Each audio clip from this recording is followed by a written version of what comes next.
Santapan Harian Selasa 21 Juli 2020.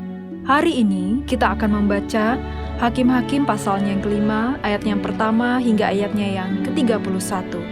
Namun kita akan membacanya pada ayat ke-8 hingga ke-12 dan diteruskan pada ayat ke-31. Sebelumnya, mari kita berdoa. Kepadamu Kristus, kami serahkan hati dan pikiran kami untuk menerima sabdamu. Di dalam Kristus Yesus, kami memohon. Amin. Hakim-Hakim pasal 5, ayat 8 sampai 12 dan ayat 31. Ketika orang memilih Allah baru, maka terjadilah perang di pintu gerbang. Sesungguhnya perisai ataupun tombak tidak terlihat di antara 40.000 orang di Israel. Hatiku tertuju kepada para panglima Israel, kepada mereka yang menawarkan dirinya dengan sukarela di antara bangsa itu.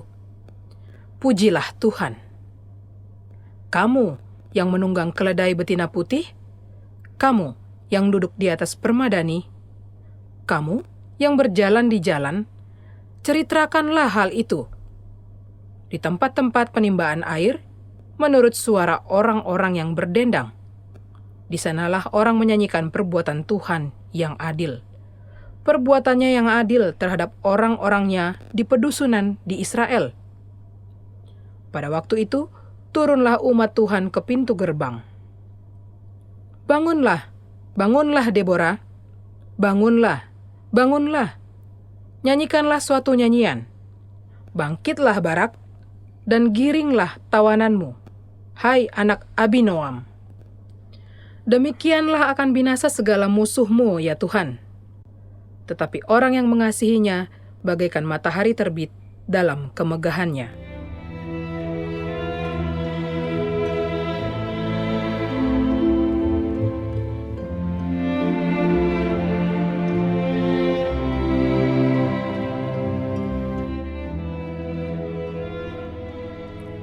Sahabat Santapan Harian, nyanyian adalah sesuatu yang biasa kita jumpai dalam keseharian. Pada umumnya, musik dan lirik menggambarkan isi hati sang pengubah lagu. Selalu ada maksud yang ingin disampaikan melalui lagu tersebut. Demikian juga dengan nyanyian kepada Tuhan. Orang-orang yang mengasihinya memiliki tujuan memuliakannya. Nyanyian rohani atau puji-pujian dapat menjadi sebuah ungkapan syukur dan pernyataan iman kita kepada Tuhan. Nyanyian juga merupakan bagian yang sangat dihargai dalam budaya Israel dari dahulu hingga sekarang. Hal ini terlihat dari gubahan lagu Deborah sesudah kemenangan Israel atas Kanaan. Bagian ini merupakan pujian yang menceritakan tentang kemenangan Israel yang dicatat pada pasal sebelumnya. Pujian ini merupakan pernyataan bahwa Tuhan itu maha besar dan maha kuasa, sehingga layak dipuji, dimuliakan, dan ditinggikan. Pujian ini merupakan pengakuan bahwa hanya perbuatan tangannya lah yang memampukan Israel mengalahkan musuh. Pujian ini sekaligus menjadi pengingat bagi Israel. Ketika mengasihi Tuhan dan bergantung kepadanya, mereka pasti akan mengalahkan musuh yang mengancam. Nyanyian adalah juga bagian penting dalam kehidupan rohani kita. Alasannya, nyanyian kepada Tuhan mampu menolong kita mengarahkan perhatian kepadanya. Pujian dapat menolong kita untuk mengungkapkan rasa syukur ketika mengalami pertolongan Tuhan. Lewat lagu, kita bisa mengeluarkan perasaan tertekan dan kesedihan kita kepada Tuhan. Dengan memuji Tuhan, kita bisa menghadapi kekhawatiran dan merasakan damai sejahtera. Apapun yang sedang kita alami dalam hidup ini, baik sukacita maupun tekanan berat, memuji Tuhan akan menolong kita untuk membangkitkan pola pikir dan sikap hidup yang lebih positif.